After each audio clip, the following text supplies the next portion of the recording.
Hello বন্ধুরা, আবারও কিন্তু গ্রাম পঞ্চায়েত ভিত্তিক যে ছোট ছোট স্বাস্থ্য কেন্দ্রগুলি রয়েছে সেই সকল ছোট ছোট স্বাস্থ্য কেন্দ্রে কর্মী নিয়োগের একটি নতুন চাকরির বিজ্ঞপ্তি প্রকাশিত হলো।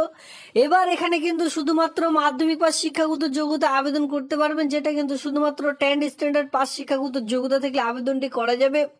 এখানে আপনারা দেখতে পাচ্ছেন আপনাদের এলাকার মধ্যে ছোট ছোট গ্রাম পঞ্চায়েতগুলি রয়েছে। আপনারা দেখতে পারবেন আপনাদের এলাকায় যে গ্রাম পঞ্চায়েতগুলি রয়েছে তার সংলগ্ন বা সেখানে কিন্তু ছোট ছোট স্বাস্থ্য কেন্দ্রগুলি আপনারা দেখতে পারবেন।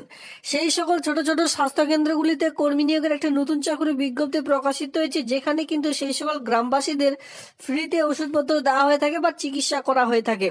তো সেই সকল ছোট ছোট স্বাস্থ্য কেন্দ্রে ইতিমধ্যে আবারও নতুন করে চাকরি বিজ্ঞপ্তি প্রকাশিত। 2025 সালে অল ওভার ওয়েস্ট বেঙ্গলে যতগুলি গ্রাম পঞ্চায়েত রয়েছে প্রত্যেকটি গ্রাম পঞ্চায়েতের ছোট ছোট স্বাস্থ্য কেন্দ্রগুলিতে এই মুহূর্তে এই সকল চাকরি বিজ্ঞপ্তি প্রকাশিত হবে। আর দেখতে না দেখতে কিন্তু 2025 পড়তে পড়তে কিন্তু এখানে আপনারা দেখতে পাচ্ছেন সকল জেলার জন্য এই সকল চাকরির বিজ্ঞপ্তি এখন ধীরে ধীরে প্রকাশিত হয়ে চলেছে। আপনারা অনেকে কমেন্ট সেকশনে কমেন্ট করেছিলেন আপনাদের জেলার নাম, তো দেখুন ইতিমধ্যে আপনাদের জেলায় খুব শীঘ্রই চাকরির বিজ্ঞপ্তি অলরেডি প্রকাশিত হয়ে গেল। তো অবশ্যই আপনারা কোন জেলা থেকে এই ভিডিওগুলি দেখছেন, আপনাদের জেলার নাম ভিডিওটি নিচে কমেন্ট সেকশনে কমেন্ট করবেন, এতে করে আমার সুবিধা হবে আপনার জেলার ভিডিও নিয়ে আসার জন্য। তো দেখুন ইতিমধ্যে 10 পাস শিক্ষাগত যোগ্যতায় গ্রামীণ স্বাস্থ্য কেন্দ্রে কর্মী নিয়োগের একটি নতুন চাকরির বিজ্ঞপ্তি প্রকাশিত হয়েছে।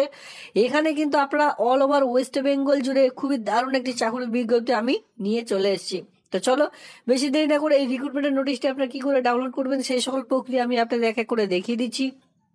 আপনারা যদি একদমই নতুন হয়ে থাকেন এই চ্যানেলে, অবশ্যই চ্যানেলটিকে সাবস্ক্রাইব করে দেওয়ার সঙ্গে থাকবেন এমনই নিত্য নতুন ভিডিও সবার আগে দেখবার জন্য। আর বন্ধুদের মধ্যে অবশ্যই শেয়ার করবেন যাতে করে তারাও এই আবেদনগুলি করে নিতে পারে। আজকের রিক্রুটমেন্টের নোটিশটি ডাউনলোড করবার জন্য government of West Bengal health and family welfare যে অফিসিয়ালি সাইট, সেই সাইটে আমি অলরেডি ভিজিট করে নিয়েছি। আপনারা চাইলে এখান থেকে কিন্তু সরাসরি ডাউনলোড করে নিতে পারবেন, অথবা আপনারা চাইলে এই যে সাইট রয়েছে এই সাইটে আমি আপনাদের একটু দেখিয়ে দিচ্ছি। এখানে কি বলা হচ্ছে wbhealth.gov.in যে অফিসিয়ালি সাইট, এই সাইটে আসবেন। আসবার পর একটু নিচের দিকে আসবেন, এখানে আসলে আপনারা দেখতে পাচ্ছেন একদম বাঁদিকে রিক্রুটমেন্ট বলে একটি সেকশন অলরেডি এখানে প্রোভাইড করা রয়েছে। জাস্ট এখানে আপনারা একটিবার ক্লিক করবেন। ক্লিক করার সঙ্গে সঙ্গে আপনারা কিন্তু এখানে রিক্রুটমেন্ট সেকশনে চলে আসবেন। আমি আপনাদের একটু ক্লিক করে দেখিয়ে দিচ্ছি এখানে, তাহলে আপনারা ব্যাপারটি বুঝতে পারবেন। দেখুন যখনই ক্লিক করবেন সঙ্গে সঙ্গে কিন্তু রিক্রুটমেন্টের নোটিশটি এভাবে করে আপনাদের সামনে চলে আসবে, যেটা আপনারা দেখতে পাচ্ছেন কেরিয়ার অথবা রিক্রুটমেন্ট। এখান থেকে কিন্তু আপনাদের এক এক করে সেই সকল রিক্রুটমেন্ট ডাউনলোড করে নিতে হবে। এবার আপনারা যদি সরাসরি সেই রিক্রুটমেন্টের নোটিশটি ডাউনলোড করতে চান, এই ভিডিওটা ঠিক নিচে রয়েছে ডিসক্রিপশন বক্স, সেখানে পেয়ে যাবেন টেলিগ্রাম গ্রুপের লিঙ্ক, সেখানে অবশ্যই যুক্ত হয়ে যান। সেখান থেকে নোটিশটি খুব সহজেই ডাউনলোড করে নিতে পারবেন। তো চলো সরাসরি নোটিশটির মধ্যে যাওয়া যাক।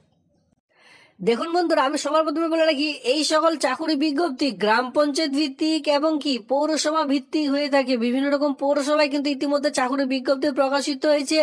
এর সঙ্গে গ্রাম পঞ্চায়েতের সংলগ্ন যে ছোট ছোট স্বাস্থ্য কেন্দ্রগুলি রয়েছে সেখানেও নিয়োগের বিজ্ঞপ্তি প্রকাশিত হয়েছে। গ্রাম এবং পৌরসভায়, শহরাঞ্চল এবং গ্রামাঞ্চল প্রত্যেকটি জেলায় সকল চাকরি বিজ্ঞপ্তি আপনারা এখন ধীরে ধীরে দেখতে পারবেন।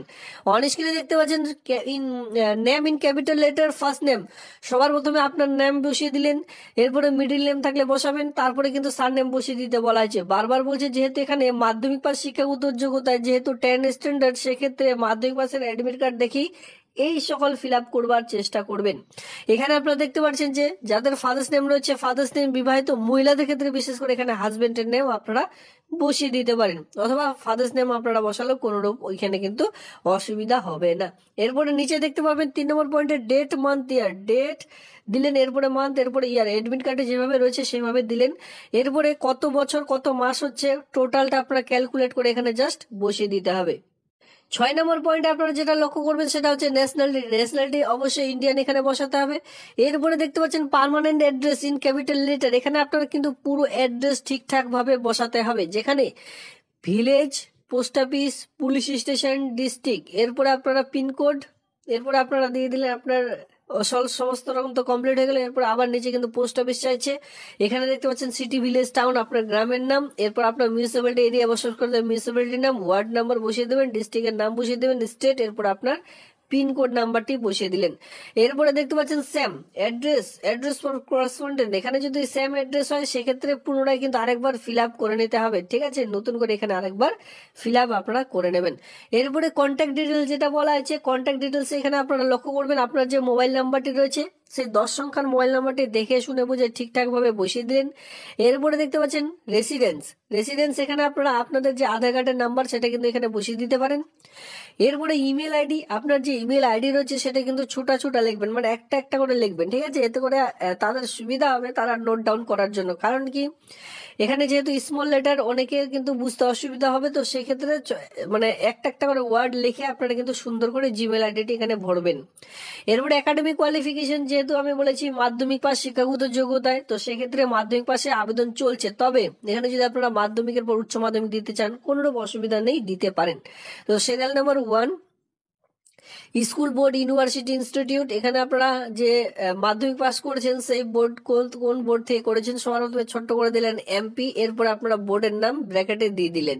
এরপরে এখানে আপনারা দেখতে পাচ্ছেন ডিগ্রি অর ডিপ্লোমা, ঠিক আছে? এখানে আপনারা এই ঘরটি রয়েছে, এখানে আপনারা চাইলে এমপি দিবেন, আর এখানে এমপি দেওয়ার দরকার নেই, এখানে জাস্ট আপনারা কি দিবেন, আপনার বোর্ডের নাম এখানে দিয়ে দিলেন এমপি, মাধ্যমিক পাস, ইয়ার অফ পাসিং কত সালে পাস করেছেন সেই পাসটি এখানে দিয়ে দিলেন। ডিউরেশন অবশ্যই 1 ইয়ারের হবে, কারণ 1 বছরেরই কোর্স থাকে আমাদের মাধ্যমিকের। এরপরে percentage of the mark obtained, এখানে আপনারা সবার প্রথমে মার্ক অবটেন্ড দিয়ে দিলেন, এরপরে কিন্তু পার্সেন্টেজ আপনারা দিতে পারেন।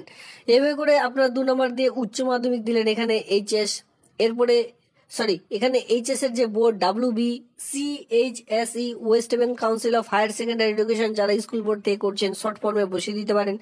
তারপরে এখানে দিলেন এইচএস, ঠিক আছে? এখানে দিলেন এইচএস, এখানে ইয়ার অফ পাসিং কত সালে পাস করেছেন, 1 বছরের কোর্স এখানে। তারপরে আপনারা আপনার যে মানে এক কথায় পার্সেন্টেজটি রয়েছে সেটা এখানে ক্যালকুলেট করে বসিয়ে দিলেন। নিচের দিকে চলে আসবেন, অ্যাডিশনাল কোয়ালিফিকেশন ইফ এনি যদি থাকে তাহলে দেবেন, আলাদা কোনো রকম কোনো কোয়ালিফিকেশন। এখানে কি বলেছে, এক্সট্রা কারিকুলাম অ্যাক্টিভিটি যদি থাকে তারপরে দেবেন, না হলে দেওয়ার প্রয়োজন নেই। ইফ এনি বলা আছে। ল্যাঙ্গুয়েজ নোন, কোন কোন ভাষা জানেন, 1 নম্বর দিয়ে এখানে দিলেন বাংলা। রাইটিং, রিডিং, স্পিকিং, এভাবে করে রাইট চিহ্ন দেবেন। 2 নম্বর দিলেন ইংলিশ। রাইটিং, রিডিং, স্পিকিং জানেন কিনা এভাবে করে আপনারা কিন্তু জাস্ট টিক মার্ক করতে হবে, যতদূর জানেন সেভাবে আপনারা দিলেন। এরপর এখানে বলে দেওয়া রয়েছে যে এই ফর্মটির সঙ্গে আর আপনারা কোন কোন ডকুমেন্টস গুলির সঙ্গে অ্যাটাচ করবেন, খুব ভালোভাবে বলা রয়েছে। দেখুন যে সকল ডকুমেন্টস দিচ্ছেন এখানে কি বলা আছে, চেক লিস্ট করতে বলা আছে, মানে ইয়েস করতে বলা আছে, ঠিক আছে? এখানে আপনার সর্বপ্রথম বলছে প্রুফ অফ মাধ্যমিকের অ্যাডমিট কার্ড কি দিচ্ছেন, এখানে ইয়েস দিয়ে অ্যাডমিটের যে কোনো একটি নাম্বার বসিয়ে দিলেন। প্রুফ অফ একাডেমিক কোয়ালিফিকেশন কি দিচ্ছেন, ইয়েস দিয়ে এখানে সেই সকল নাম্বার বসিয়ে দিলেন। প্রুফ অফ রেসিডেন্স, যেটা আমি একটু আগে দেখিয়ে দিলাম, রেসিডেন্স হিসাবে আধার কার্ড, ভোটার বা রেশন কার্ড যে কোনো একটি নাম্বার, এখানে ইয়েস দিয়ে শুধু ওয়াই দিয়ে এখানে আপনারা দিয়ে দিলেন আপনার সেই ভোটার কার্ডের নাম্বার বা অথবা আধার কার্ডের নাম্বার। এরপরে বলা হচ্ছে কাস্ট সার্টিফিকেট যদি থাকে সেক্ষেত্রে ইয়েস দিয়ে এখানে আপনারা সেই নাম্বারটি বসিয়ে দিলেন। এরপরে আদার্স হিসাবে যে কোনো একটি আপনাদের কিন্তু এখানে দিতে বলা হয়েছে। ফর ম্যারিটাল স্ট্যাটাস যদি থেকে থাকে সেই সকল ডকুমেন্ট যে কোনো একটি এখানে আপনাদের দিতে হবে। নিচে চলে আসুন, এখানে সিগনেচার অফ দ্য ক্যান্ডিডেট, পুরো সিগনেচার করে দিতে হবে। আপনার পুরো সিগনেচার দিয়ে ডেট প্লেস দিয়ে এই ফর্মটির সঙ্গে এই যে কয়েকটি ডকুমেন্টস এখানে দেখালাম, এই কয়েকটি ডকুমেন্টস সেলফ অ্যাটাস্টেড করে একটি খামের মধ্যে ভরে তারপরে ফর্মটি জমা করুন, একেবারে আবেদন কমপ্লিট হয়ে যাবে। দেখুন এই আবেদনটি কিন্তু কিছুদিন আগে প্রকাশিত হলো, মানে বলতে পারেন কালকে প্রকাশিত হচ্ছে। The last date submission of application দেখতে পাচ্ছেন 31/1/2025 তারিখ পর্যন্ত আবেদনটি চলবে, মানে এই মাসের 31 তারিখ পর্যন্ত আপনারা এই যে আবেদন সেটি কিন্তু করতে পারছেন। মাথায় রাখবেন এর আগেই কিন্তু আপনারা চাইলে ফর্মটি জমা করার চেষ্টা করবেন, ঠিক আছে? আর আপনারা যদি দেখছেন যে 31 তারিখ এখানে বিকেল 5টা পর্যন্ত লাস্ট ডেট, সেক্ষেত্রে আপনারা যদি চান যে সেদিনই জমা করবেন তো সেক্ষেত্রে অবশ্যই 10টার মধ্যে কিন্তু জমা দেওয়ার চেষ্টা করবেন। যদি 31 তারিখ রবিবার অথবা শনিবার পড়ে তাহলে কিন্তু আর জমা দিতে পারবেন না। তো সেক্ষেত্রে অফিসিয়ালি টাইম সোম থেকে শুক্রবারের মধ্যেই ফর্মটি জমা দেওয়ার কাজ চলবে। যে পোস্টটির নাম রয়েছে সেটা হচ্ছে, আমি বলে দিচ্ছি, HHW হনোরারি হেলথ ওয়ার্কার পোস্ট রয়েছে। সেটা কিন্তু আপনাদের গ্রামে গ্রামে গিয়ে বিভিন্ন রকম স্বাস্থ্য কেন্দ্রের যে সকল এক কথা ভলেন্টিয়ার্স এর মতন কাজগুলি হয়, বিভিন্ন রকম স্বাস্থ্য হেলথ চেক আপের থেকে শুরু করে বিভিন্ন রকম আপনাদের সার্ভে করতে যেতে হবে, বিভিন্ন ধরনের কাজ কিন্তু এখানে রয়েছে। তবে এটি কিন্তু আপনাদের বিভিন্ন রকম গ্রামে গ্রামে ঘুরে এই সকল কাজগুলি কিন্তু করতে হবে। এখানে আবেদন করার জন্য 30 থেকে 40 বছরের মধ্যে বয়স হতে হবে, যেটা কিন্তু এক থেকে এখানে আপনাদের যে বয়স ধরা হবে 1/1/2025 থেকে আপনাদের যে বয়স সেটা কিন্তু ধরা হবে 30 থেকে 40-এর মধ্যে আপনাদের কিন্তু বয়স হতে হবে। আবার যারা বিশেষ করে SC ST OBC বিরা রয়েছেন তারা কিন্তু 22 থেকে 40-এর মধ্যে হয়ে থাকলেও কিন্তু আবেদনটি করা যাবে। মানে এক কথায় জেনারেল মহিলারা রয়েছেন তারা কিন্তু 30 থেকে 40-এর মধ্যে বয়স হবে, তারপরে আবেদন করতে পারবেন। এবার যারা SC ST ওবিসি বি রয়েছেন তারা কিন্তু 22 বছর থেকে 40 বছরের মধ্যে আবেদনটি করা যাবে। এর সঙ্গে আপনারা দেখতে পাচ্ছেন এই কাজটির জন্য আপনাদের কি বলেছে, এডুকেশনাল কোয়ালিফিকেশন মিনিমাম, এখানে দেখুন দেখতে পারবেন এডুকেশনাল কোয়ালিফিকেশন মিনিমাম মাধ্যমিক pass already is equivalent candidate having higher qualification is also eligible. However, in case candidate processing higher qualification only mark obtained in মাধ্যমিক, এখানে কি বলেছে যে মাধ্যমিকের অ্যাডমিট যে মার্কশিট রয়েছে সেটা দেখে আপনাদের যে নির্ধারিত করা হবে ইন্টারভিউর জন্য। কোনোরূপ এখানে যেহেতু হায়ার কোয়ালিফিকেশনের কথা বলা হয়েছে, যদি আপনারা দিচ্ছেন সেক্ষেত্রেও কিন্তু কোনোরূপ তাদের যে মূল্যায়ন সেটা কিন্তু করা হবে না, মাধ্যমিকের যে মার্কশিট সেটাই কিন্তু মূল্যায়ন এখানে করা হয়ে থাকবে। তো সেক্ষেত্রে শুধুমাত্র ইন্টারভিউ হবে, কোনোরূপ এখানে কিন্তু রিটেন টেস্ট থাকছে না। এবার দেখুন এই কাজটির জন্য মান্থলি যে স্যালারি রেট রয়েছে সেটা কিন্তু দেখতে পাচ্ছেন, HSW honorary health worker will reach 5250 টাকা কিন্তু প্রথম মাস থেকে আপনারা কিন্তু পেয়ে যাবেন। মানে আপনারা এই কাজটি পাওয়া মাত্রই আপনাদের যে বেতন দাঁড়াবে 5250 টাকা, যে আপনারা বেতন সেই বেতন কিন্তু এখানে পেয়ে যাচ্ছেন। যদি কেউ ইন্টারেস্টেড থেকে থাকেন অবশ্যই আবেদনটি করে নেবেন। আর রিক্রুটমেন্টের নোটিশটি ডাউনলোড করার জন্য আপনারা কিন্তু অবশ্যই আমার এই ডিসক্রিপশন বক্স চেক আউট করতে পারেন, যেখানে টেলিগ্রাম গ্রুপের লিঙ্ক দেওয়া আছে, সেখান থেকে ডাউনলোড করে নিতে পারবেন। আর এই অ্যাড্রেসে আপনাদের কিন্তু পাঠিয়ে দিলেই আবেদনটি কমপ্লিট হয়ে যাবে। ভিডিওটি দেখবার জন্য ধন্যবাদ।